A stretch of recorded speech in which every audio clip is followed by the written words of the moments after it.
তৃতীয় খণ্ড, চতুর্থ পরিচ্ছেদ। শ্রীরামলাল প্রভৃতির গান ও শ্রীরামকৃষ্ণের সমাধি। ঠাকুর শ্রীরামকৃষ্ণ গান গাহিতে বলিলেন। রামলাল ও কালীবাড়ির একটি ব্রাহ্মণ কর্মচারী গাহিতেছেন।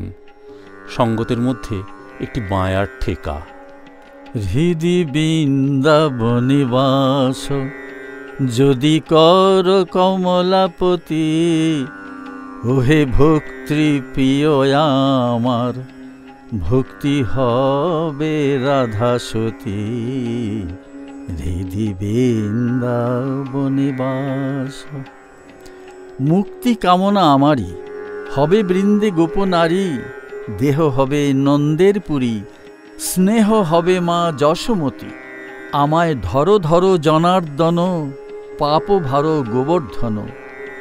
কামাদি ছয় কংস চরে, ধ্বংস কর সম্প্রতি। বাজায়ে কৃপা বাঁশরী, মনধেনুকে বশ করি। তিষ্ঠ হৃদি গোষ্ঠে, পুরাও ইষ্ট এই মিনতি। আমার প্রেম রূপ যমুনা কূলে, আশা বংশী বটমূলে। সদাস ভেবে সদয় ভাবে, সতত কর বসতি। যদি বলো রাখাল প্রেমে, বন্দি থাকি ব্রজধামে। জ্ঞানহীন রাখাল তোমার, দাস হবে হে দাশরথী। নবনীরদ বরণ কিসে, গণ্য শ্যামচাঁদ রূপ হেরে। করেতে বাঁশি অধরে হাসি, রূপে ভুবন আলো করে। জড়িত পীত বসন, যিনি তরিত করে ঝলমল। আন্দোলিত চরণাবধি, হৃদি সরোজে বনমাল। নিতে গোপিনী জাতিকুল, আলো করে যমুনাকুল। নন্দকুল চন্দ্র, কোটি চন্দ্র যিনি বিহরে। শ্যাম গুণধাম পশি, হাম হৃদি মন্দিরে। প্রাণ মন জ্ঞান সখী, হরে নিল বাঁশির স্বরে। গঙ্গা নারায়ণের দুঃখ বলে, কি জানাবো তোরে। জানতে যদি যেতে গো সখী, যমুনার জল আনিবারে। শ্যামাপদ আকাশেতে, মন ঘুরি খান উড়তেছিল। কলুষের কুবাতাস পেয়ে, গুপ্তা খেয়ে পড়ে গেল। শ্রীরামকৃষ্ণ ভক্তদের প্রতি বলিলেন, বাঘ যেমন কপ কপ করে জানোয়ার খেয়ে ফেলে, তেমনি অনুরাগ বাঘ কাম ক্রোধ এইসব রিপুদের খেয়ে ফেলে। ঈশ্বরে একবার অনুরাগ হলে কাম ক্রোধাদি থাকে না। গোপীদের ওই অবস্থা হয়েছিল, কৃষ্ণে অনুরাগ। আবার আছে অনুরাগ অঞ্জন। শ্রীমতী বলছেন, সখী চতুর্দিক কৃষ্ণময় দেখছি। তারা বললে, সখী অনুরাগ অঞ্জন চোখে দিয়েছ, তাই ওই রূপ দেখছ। এরূপ আছে যে ব্যাঙের মুন্ডু পুড়িয়ে কাজল তৈয়ার করে, সেই কাজল চোখে দিলে চারিদিক সর্পময় দেখে। যারা কেবল কামিনী কাঞ্চন নিয়ে আছে, ঈশ্বরকে একবারও ভাবে না, তারা বদ্ধ জীব। তাদের নিয়ে কি মহৎ কাজ হবে? যেমন কাকে ঠোকরানো আম, ঠাকুর সেবায় লাগে না, নিজের খেতেও সন্দেহ। বদ্ধ জীব, সংসারী জীব, এরা যেমন গুটি পোকা, মনে করলে কেটে বেরিয়ে আসতে পারে, কিন্তু নিজে ঘর বানিয়েছে, ছেড়ে আসতে মায়া হয়, শেষে মৃত্যু। যারা মুক্ত জীব, তারা কামিনী কাঞ্চনের বশ নয়। কোনো কোনো গুটি পোকা অত যত্নের গুটি কেটে বেরিয়ে আসে, কিন্তু সে দু একটা মায়াতে ভুলিয়ে রাখে। দু একজনের জ্ঞান হয়, তারা মায়ার ভেলকিতে ভোলে না, কামিনী কাঞ্চনের বশ হয় না। আঁতুর ঘরের ধুলহাড়ির খোলা যে পায়ে পড়ে, তার বাজিকরের ড্যাম ড্যাম শব্দের ভেলকি লাগে না। বাজিকর কি করছে সে ঠিক দেখতে পায়। সাধন সিদ্ধ ও কৃপা সিদ্ধ কেউ কেউ অনেক কষ্টে ক্ষেত্রে জল ছেঁচে আনতে পারলে ফসল হয়।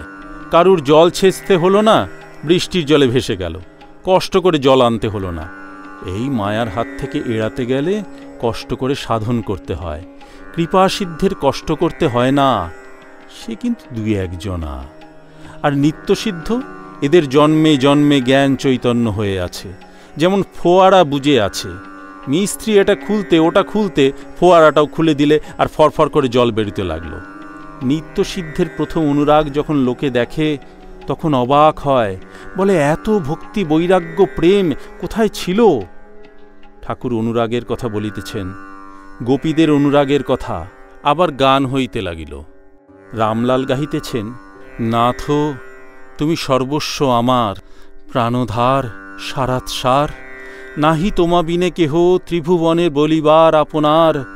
তুমি সুখ শান্তি সহায় সম্বল সম্পদ ঐশ্বর্য জ্ঞান বুদ্ধি বল, তুমি বাসগৃহ আরামের স্থল, আত্মীয় বন্ধু পরিবার, তুমি ইহকাল, তুমি পরিত্রাণ, তুমি পরকাল, তুমি স্বর্গধাম, তুমি শাস্ত্রবিধি গুরুকল্পতরু, অনন্ত সুখের আধার। তুমি হে উপায়, তুমি হে উদ্দেশ্য, তুমি স্রষ্টা পাতা, তুমি হে উপাস্য, দণ্ডদাতা পিতা, স্নেহময়ী মাতা, ভবার্ণবে কর্ণধার তুমি। শ্রীরামকৃষ্ণ ভক্তদের প্রতি বলিলেন, আহা কি গান, তুমি সর্বস্ব আমার। গোপীরা অক্রূর আসবার পর শ্রীমতীকে বললে, রাধে তোর সর্বস্ব ধন হরে নিতে এসেছে। এই ভালোবাসা, ভগবানের জন্য এই ব্যাকুলতা। আবার গান চলিতে লাগিল, ধরো না রথচক্র, রথ কি চক্রে চলে, যে চক্রের চক্রী হরি, যার চক্রে জগৎ চলে। পেয়ারি কার তরে আর গাঁথো হার যতনে।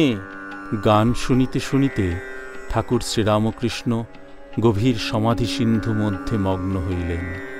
ভক্তেরা এক দৃষ্টে ঠাকুরের দিকে অবাক হইয়া দেখিতেছেন, আর সারা শব্দ নাই।